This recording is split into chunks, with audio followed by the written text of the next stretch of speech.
The Doctor, Season 13, written by Alexander Leiths, edited by Ella Dumitru, the ongoing parody of a once-beloved TV show.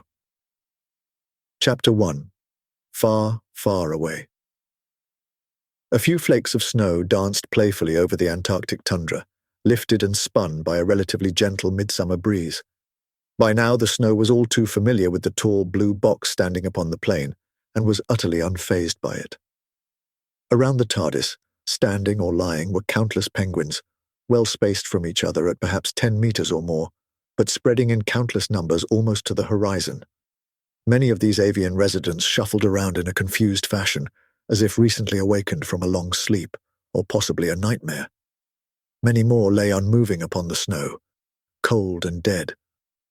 Almost at the horizon itself, it looked as if a vast, dark, shallow wave were standing like some oily tsunami threatening to sweep across the land, to drown all in a viscous slick of purest night. Only this tsunami was receding. The TARDIS doors were open a crack, and a cable played out through this narrow opening. The cable, in turn, fed into K9 via the inspection hatch in his right side. K9 still wore the crown-like FDSS fragment on his head, but this had been joined by yet another accoutrement. His nose laser was extended, and from this coiled another wire, narrower than the one from the TARDIS. This lead spiraled upwards until it connected with the base of the sonic screwdriver, clutched in the Doctor's outstretched hand. The Doctor stood with his other hand upon the waist of his snazzy black suit, staring determinedly out towards that ominous horizon, presumably watching the retreating wave. He was dressed only in the aforementioned suit, plus cream shirt and Doc Marten boots, no extra layer required in spite of the extreme, by human standards, cold. The one unusual addition to his outfit he had made was a pair of ear defenders. A matching pair also adorned the head of the woman next to him. She wore only black leather biker gear with no extra Antarctic-appropriate attire, similarly impervious, it seemed, to the icy fingers of the soft but freezing breeze. Romana's right hand rested on the top of a solid-looking metal walking cane, its tip buried in the snow. This second Time Lord also gave close attention to the black mass dwindling in the distance, occasionally glancing sideways at the Doctor. Slowly, the black wall shrank and disappeared. Romana tapped the Doctor's arm, and his eyes flicked in her direction. "I think it is gone," Romana shouted, heavily exaggerating the mouthing of her words. The Doctor tapped a switch on the screwdriver and slipped off his ear defenders. "I'm sorry, what did you say?" "I couldn't hear a word," he responded. Romana rolled her eyes a little, then removed her own protection. "I said," she explained with labored patience, "I think it's gone." As she repeated her assessment, she nodded towards the horizon. The Doctor chuckled. "You know, I think you may be right," he replied with a tiny smile of satisfaction. His humor might have also been tinged by a little amusement at his companion's obvious slight irritation.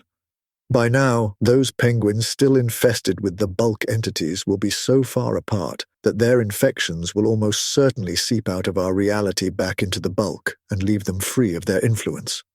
Romana waved one arm, gesturing at the surrounding penguins still in various states of mobility. "Free or dead, it seems." The Doctor harumphed a little at this. "Yes, well, obviously there have been some casualties, but their surviving numbers are sufficient to recover in a decade or two. And besides, there was always going to be some cost after such prolonged contact with the bulk. You of all people should know that." Romana raised an eyebrow. "Should I? Are you sure you're not thinking of someone else?" Although her tone held a note of mocking reproval, she had not been entirely able to hide her smile, betraying her tease. The Doctor looked momentarily flustered. No, I don't mean like that. Not direct experience. I just mean you know all the details of our most recent adventures, being so intimately involved and so instrumental in their successful conclusion." Romana nodded sagely. "Ah, of course. I quite understand." Then she was struck by the doctor's final words. "So it is concluded, then? Our mopping up of the lingering effects of the bulk incursions?" The doctor gave a single snort through his nose. "Hardly. I mean, there are probably many incursions we missed or simply never encountered, just within that sector of the universe which formed the fragment we were in. As to the rest, we never even scanned those prior to the universe fusing again. That would have been impossible at that time. No, I'm sure there is much damage still to be uncovered, out there in time and space." Romana looked downcast and not a little weary. "But," the doctor continued in perkier tones, "I think our responsibilities are more than met in this regard. We have checked all our known issues, the attic in Ealing, Mondus and its ministers. Chebua seems to be coping with a Levithia unbound, or more precisely, the Gramrak's reunification with its planet. Radreg has reversed the flight of the Alshine, and all is returning to normal on Aquathi. We fumigated the cathedral of New Savannah, did what we could to stabilize the situation in Weymouth.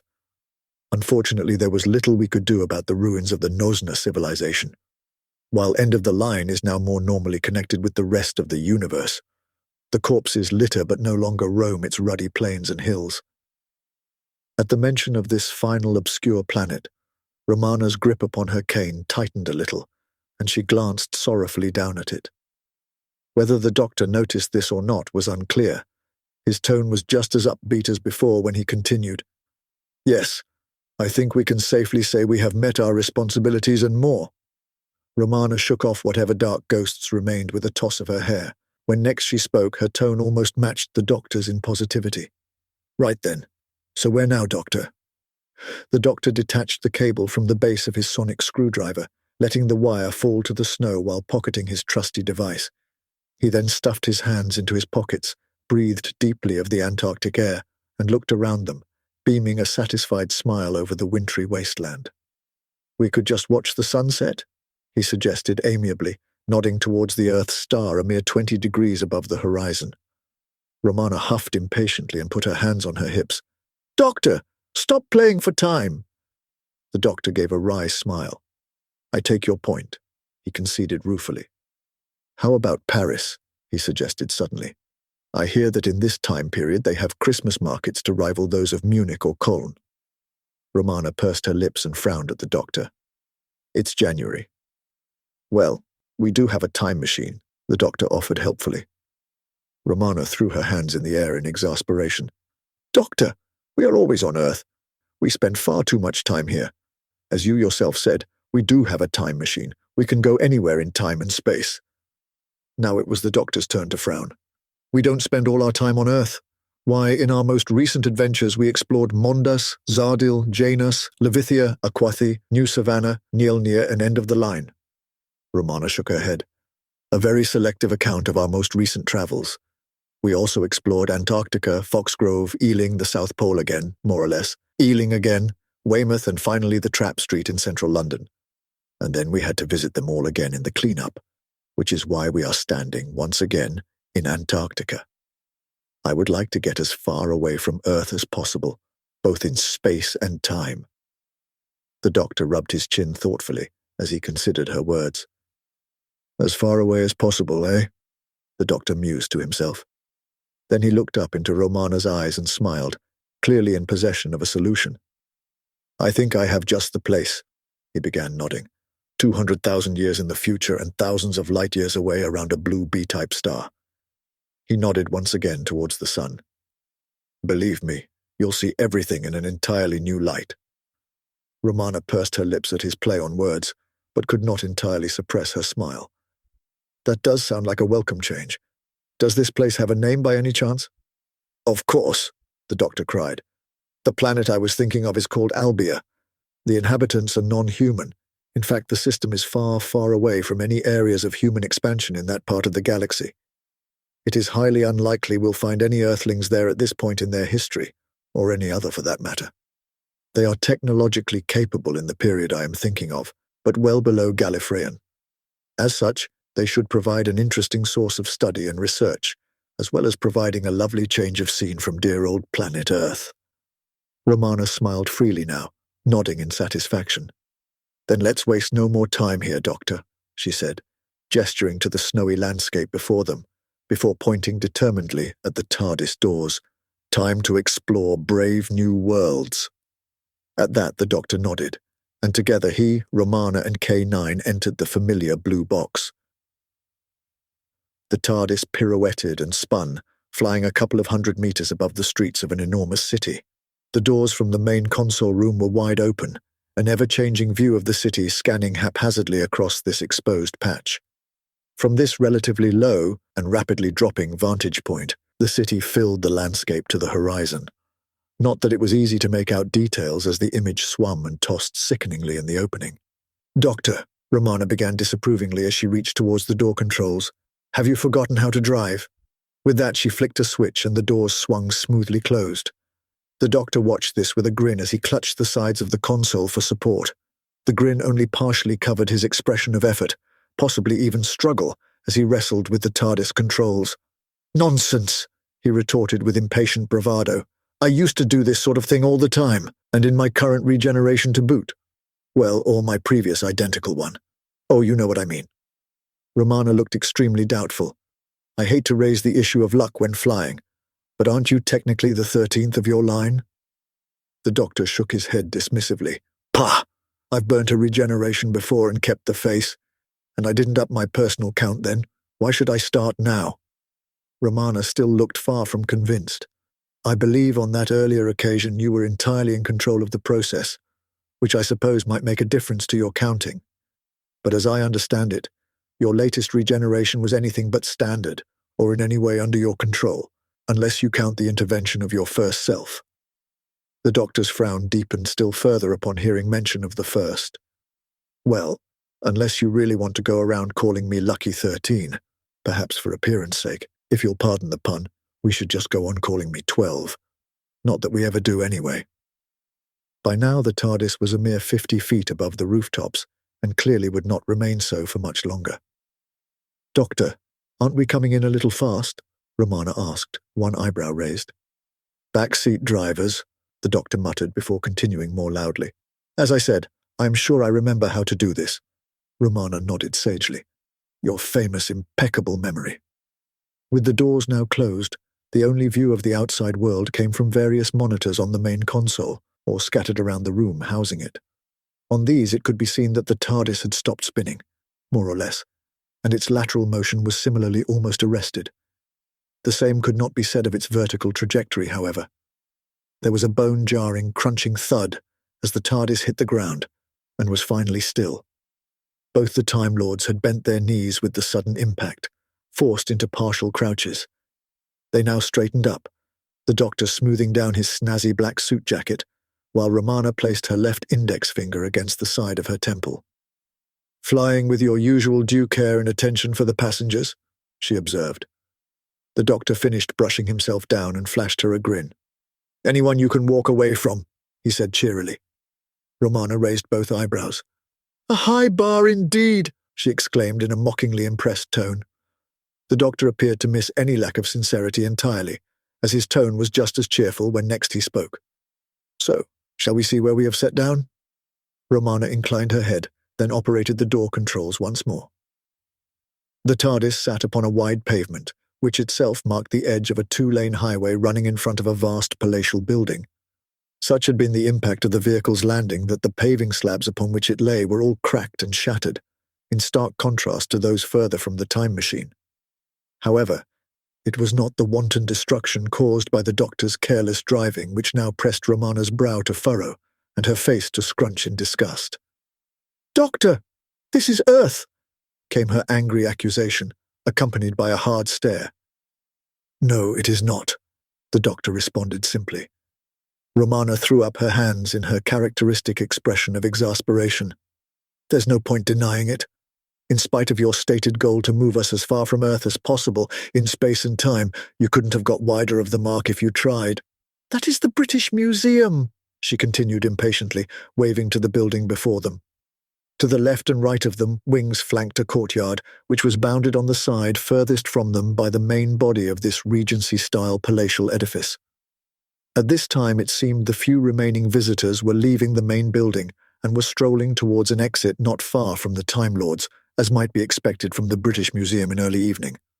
Romana now span and pointed to a nearby red cylinder mounted on the pavement, much like the TARDIS, only with greater care.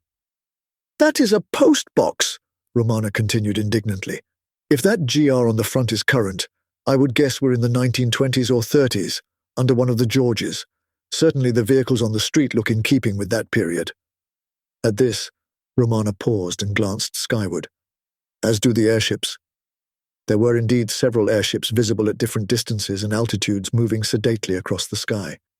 The doctor shook his head with a laboured show of weary patience. "Oh, Romana, Romana, once again have you so little faith? That is not the British Museum.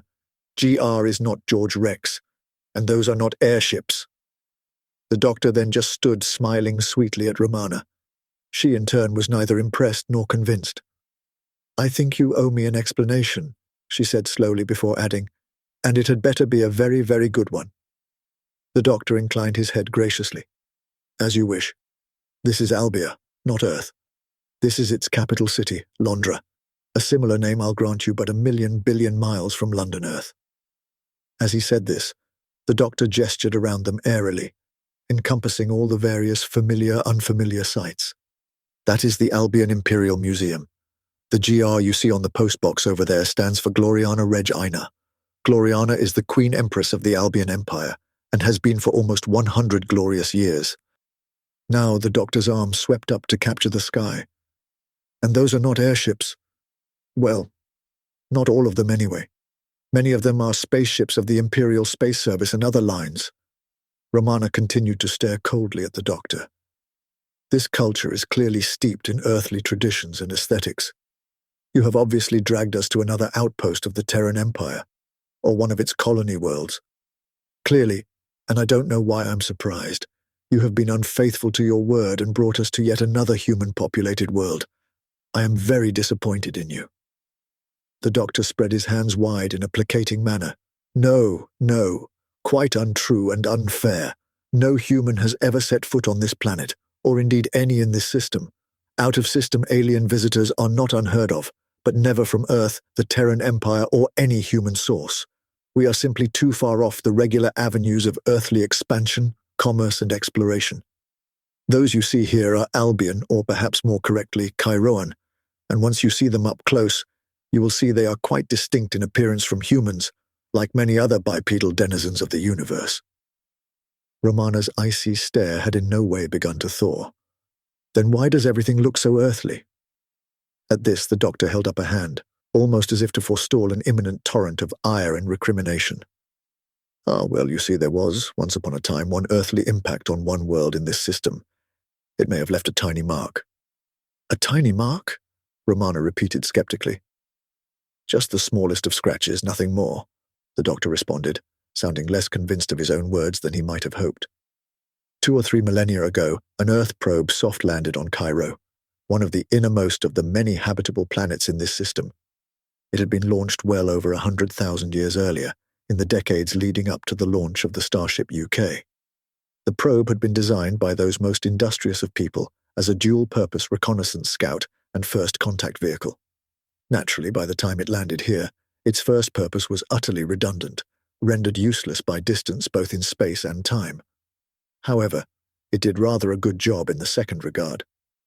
The probe contained a somewhat idiosyncratic means of familiarizing alien life with the people and history of Earth. It contained a condensed but still multiple-volume edition of the Encyclopaedia Britannica, in paper book form no less. Romana looked aghast at this, incredulity personified. Paper books. They'd been nothing but dust after millennia of space travel, no matter how well protected from cosmic rays and the like. The doctor held up a finger. "Ah, yes, but they weren't exactly paper. The UK Earthlings had printed their knowledge in primitive book form precisely because it would be easier to interpret and decipher by less technologically advanced civilizations if they were to find it. But they weren't averse to high-tech where needed. The paper was in fact a far more robust polymer weave. engineered for extreme durability. They survived even to this day, recently more or less rediscovered by the Albion Empire. As it was, those first original Chiron discoverers of the probe did decipher the texts and contextualize the imagery. More than that, as the most ancient first wave of Chiron space explorers spread out from their home world in little more than barrels with sails, they took with them slavishly reproduced copies of the original texts, rendered in more primitive materials naturally. These texts molded the thinking of those early interplanetary settlers, and still do to this day. Romana had raised another skeptical eyebrow at the mention of ancient Chiron space explorers traversing the cosmos in barrels, but for now let it slide.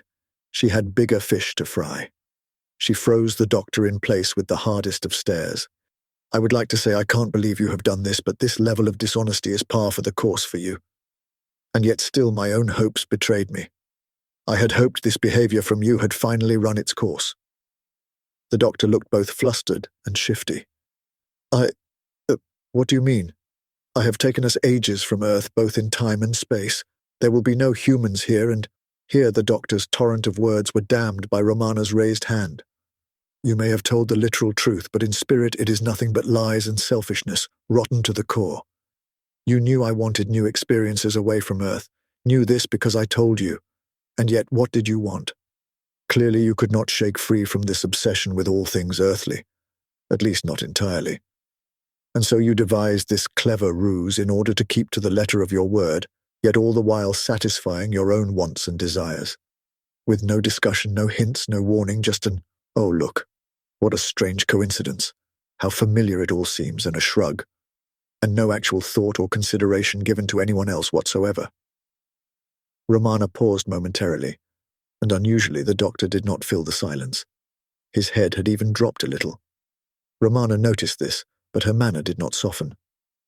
I have put up with a lot of this over the years, both when we travelled together the first time and not a little in our most recent adventures. Did you ever stop to think why I left the first time? But I had seen signs of you growing and learning from your recent experiences, had hoped you had begun to break your selfish habits. And yet, here we are. The doctor looked up into Romana's eyes, unable to speak, some internal conflict paralyzing his tongue. Actions have consequences, Romana continued slowly. You of all people should understand that. What you have done today will have repercussions. For good or evil it is hard to say, but things feel far from good right now. The doctor's eyes actually looked quite pained and tortured by this point. His voice was unusually quiet, meek and sincere when next he spoke. Romana, I am sorry. Romana tilted her head slightly and continued to stare him dead in the eye. We shall see, she said simply. The doctor nodded once, grimly. He motioned with his hand towards the TARDIS doors. Let's go, he offered. Romana inclined her head once in response, her expression anything but warm. She entered the TARDIS. The doctor paused for a moment, then followed. Once at the main console, the doctor turned his head and looked quizzically at Romana. Where would you like to go? He asked, almost softly. Romana shook her head. No, you choose, Romana said, smiling coolly. Upon hearing this, the doctor broke into a broad, toothy grin. Think of it as a test, Romana added with a smile still icy. The doctor's grin froze ridiculously as his eyes took on a desperate searching appearance. Well, yes, this should be safe enough. I mean excitingly different and to everyone's satisfaction, of course, he finished hurriedly. He then set the controls and threw the launch lever. The TARDIS lurched in several directions at once, screaming and grinding in raucous indignation. By now, given past experiences, one might have expected the Time Lords to have been prepared for such eventualities, and to have held on tightly as a matter of course. And yet the Doctor and Romana both seemed to share an unshakable faith in the TARDIS's ability to launch smoothly and successfully. Much like faith in the honesty of the Doctor's words and motivations, it was utterly unfounded. So it was that the two Time Lords found themselves on their backsides, sliding around the floor. K9 was in an even worse predicament as he ricocheted off various supports and the central console, wailing, "Master!" or "Mistress!" as he went. As for the TARDIS, in the wider sense it remained motionless. The disturbance passed, the doctor picked himself up and dusted himself down. Now that's damned peculiar, he grumbled to himself, frowning. Romana too stood up, then bent down to put K9 back on his wheels. Peculiar, she agreed cautiously, yet like so much today, oddly and worryingly familiar. Yes, the doctor nodded his slow agreement. He then whirled and pointed fiercely at the robot dog. K9, he gasped. Yes, Master, K9 responded. You are still fully integrated with the FDSS, the four-dimensional stress set, yes? Affirmative, Master. Good boy, the doctor cooed approvingly. Now, he continued briskly, scan the area and look for any signs of space-time instability, anything resembling the damage caused when the universe fragmented and almost dissolved into the bulk. K9 whirred for a second, thinking. Master, I am unclear on the parameters for this search. How far from our current location should I extend the scans? The doctor shook his head, smiling patiently. Now, K9, use your imagination and initiative. I know you have those in your programming somewhere, he said with a wink. Very well, K9 responded. I shall try, Master. With that, the mechanical marvel began to whir and chatter frantically, his antennae spinning furiously. It was fortunate there were no epileptics on board the TARDIS that day, such was the ferocity and intricacy of the patterns in K9's flashing lights. In addition, this was a longer-than-expected audio and visual bombardment. Romana looked towards the doctor with concern, to which he simply shrugged helplessly and cluelessly. All scans completed, Master Mistress, K9 finally piped up. The doctor let out a sigh of relief, echoed unintentionally by Romana, who then looked peeved. The doctor failed to notice her further irritation, as his attention was entirely captured by K9. K9, upload your findings to the TARDIS databanks quickly. A moment's more flashing and whirring. Upload completed, Master. Shall I display the results on the main console? Of course, K9, immediately. With that, the doctor and Romana moved round to one of the monitors on the main console to study K9's findings. The doctor arrived a little ahead of Romana. As she caught up, the doctor's face dropped and became ashen. He looked up in horror into her eyes. Romana, we're trapped. Romana frowned at him, unbelieving. Trapped? She repeated back. The doctor nodded dumbly and waved a listless hand towards the display. Contrary to their expectations, the display did not show a pockmarked vision of the Albion Imperial Museum and its surrounds, complete with the TARDIS on the street outside. It did not even show a similar extended view of the city of Londra itself, complete with space-time damage. The view was not even of the planet Albia, at least not exclusively. The entire star system lay before them as a space-time map. At its center, a bluish B-type star bathed dozens of planets in its balmy glow. Spreading across this map of the system, like some cosmic spider web, were many connected glowing lines, almost as scars or gashes or fractures in the surface.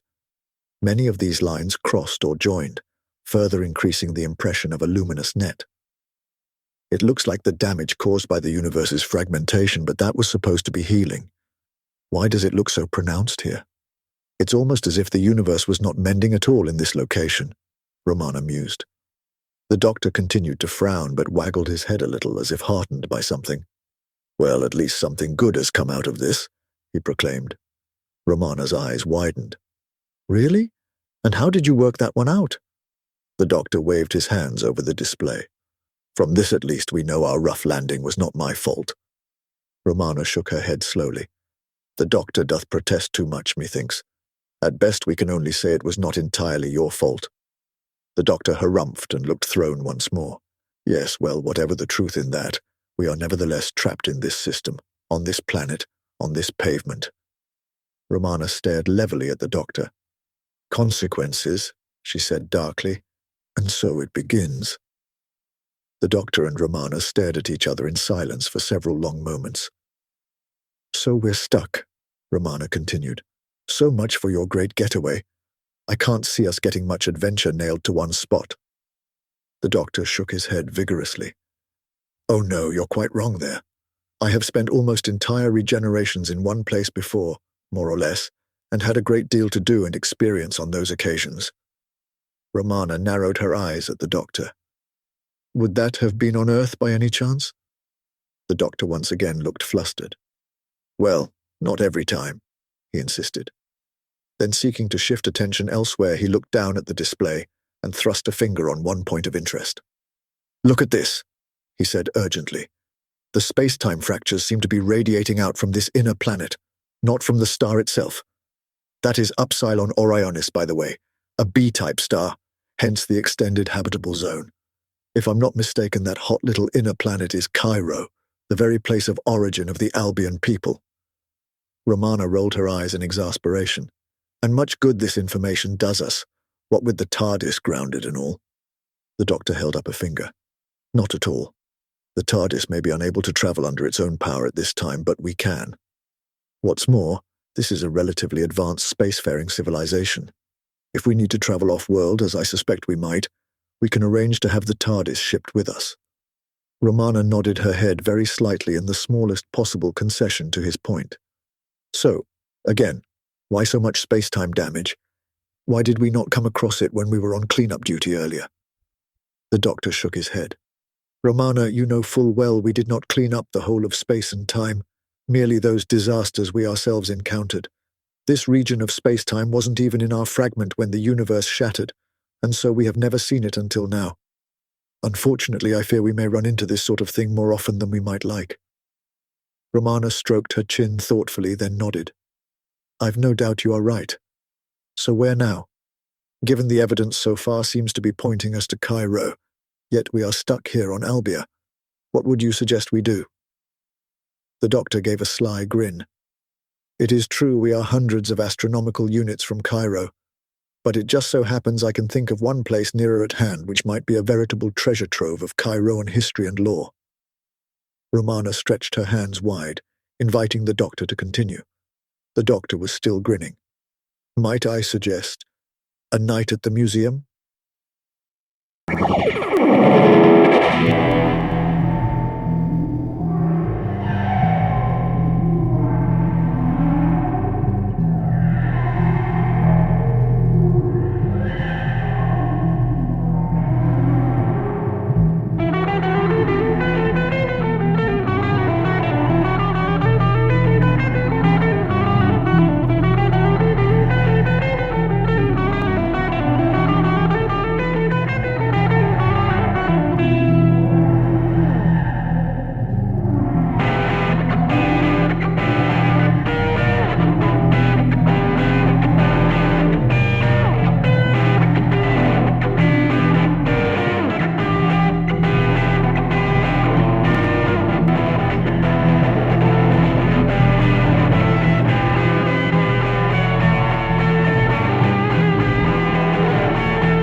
Masters, mistresses, the Doctor requires materials in order to maintain the TARDIS and ensure continued functionality. He similarly requires carbon-based comestibles to sustain his own biological functions and existence. Master would never say this, but he requires aid beyond that supplied by this unit in order to acquire these. To aid the Doctor in his various tasks and creations, this can be most effectively achieved via Patreon or Substack subscriptions, or through donations directly to PayPal. Or if you desire physical goods in return for your contributions, written accounts of my travels with the Doctor are also available on Amazon. Links are in the description below. Thank you, masters, mistresses.